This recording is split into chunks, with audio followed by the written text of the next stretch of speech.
Let me also say that thank you, Sumati. I appreciate the quickness with which you delivered your remarks, and I think we can have discussions. Let me invite Ruby Maloney. I haven't prefixed with Professor, but Professor Maloney on depression and the New Deal. And I did talk about crisis of global capitalism, but this is a throwback, and in a way, it contextualizes the modern day. A lot of comparisons came with subprime crisis and the depression. So I can't think of more connected presentations. Thank you. Thank you, Professor. I'm dealing with a very focused component. Can you hear me? Is that clear? I think it's not on. Now is it clear? Yes. Okay, thank you.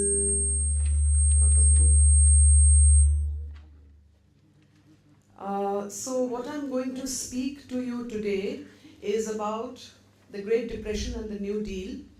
And I think this presentation fulfills the requirements of this workshop. And before I speak further, I would like to reiterate what Dr. Paranjpe said. Who is the audience we are addressing in this workshop?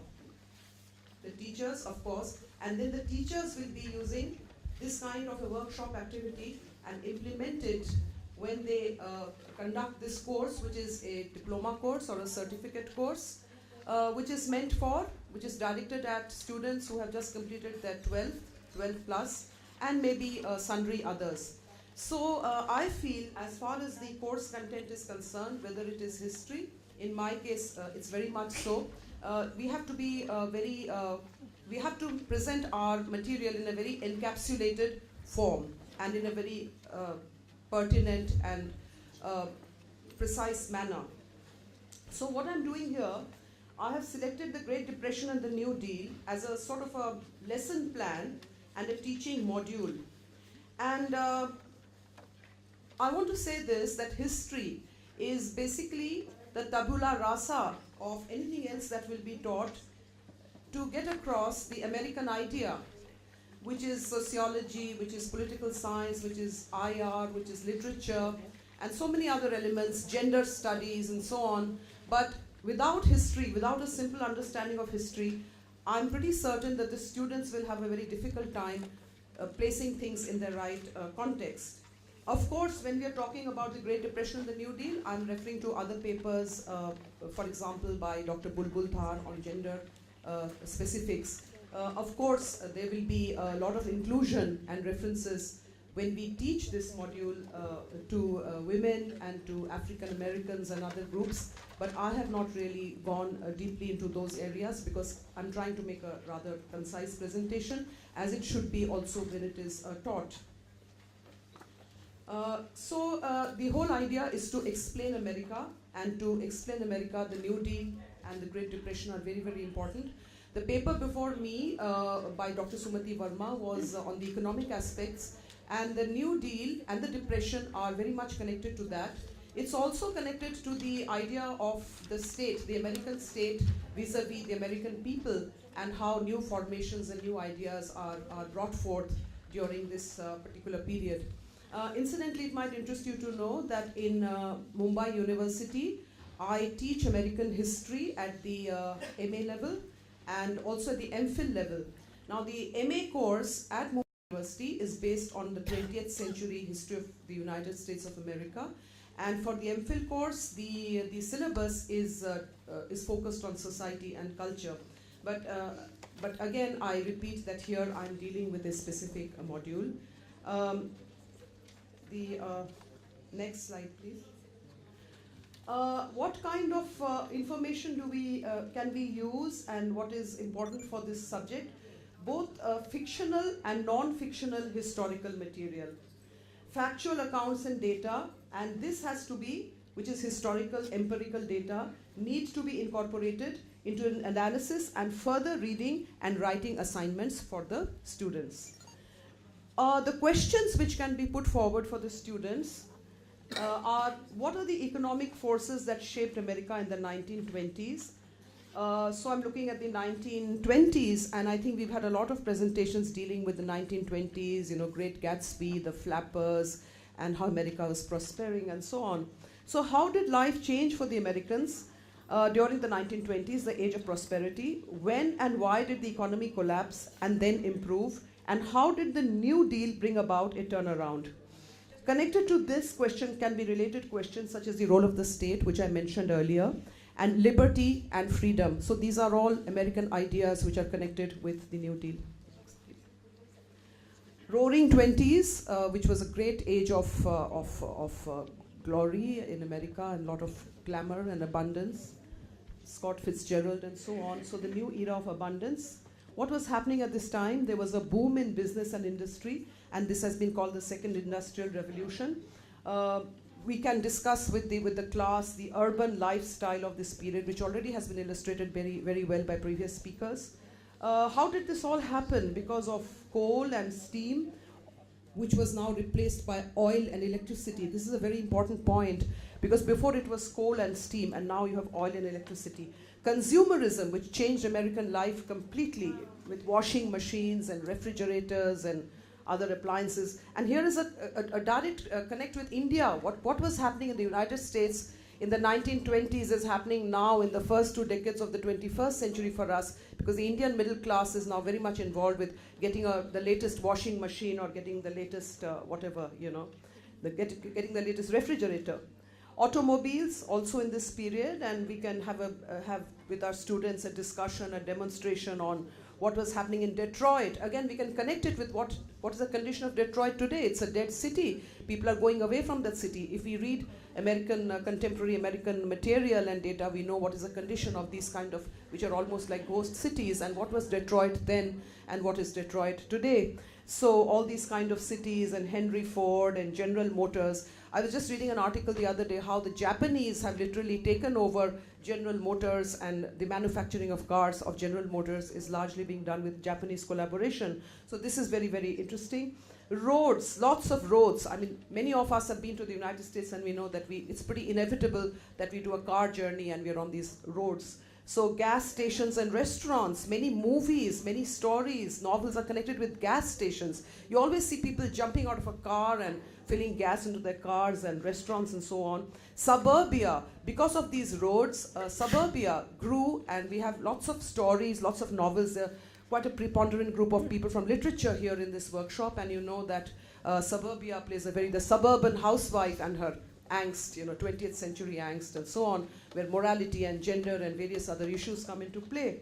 Radio and movies. Movies is so big. I mean, we've all been referring to movies, but I wish there was a presentation on movies. And students, Indian students, as we all agree, just love movies.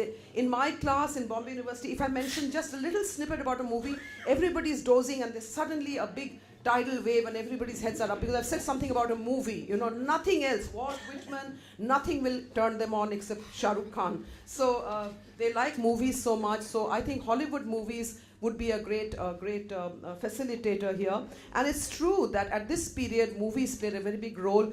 Women's emancipation. Women were going on dates, and women were going in groups, and they were going to movie halls and having a great time. So now in India, it's very important that we go to a multiplex and see a movie, spend a whole lot of money, and have very expensive popcorn to go with it. So popcorn and movies was a concept of that time. There's already been a very good paper on the jazz age, which I mentioned here. This is what was happening, the Harlem Renaissance, Louis Armstrong, and so on. So of course, it's already been discussed how this music can be played and pictures can be shown and so on. Next, please. So that's what we've talked about again, the roaring 20s, the new era of abundance, boom in business and industry. Oh, I think you've done this already. Next one, please. Yeah. Now there's a nice illustration of the roaring 20s. Again, we had other pictures of flappers dancing and enjoying themselves, and short haircuts and so on. Next, please.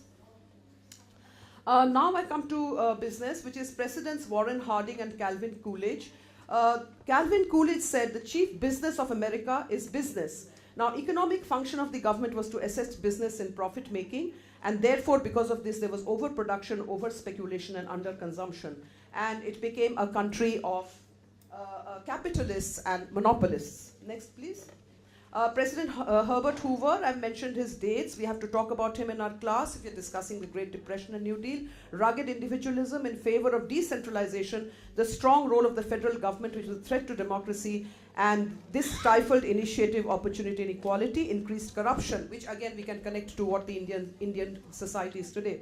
Then we come to the most important man, President FDR, who was a very, very important person in American history, and how he changed the whole situation and how he managed to do this. So I have details here, and this presentation also will be given to the organizers. Next, please. Here is a picture of Herbert Hoover. Next, please.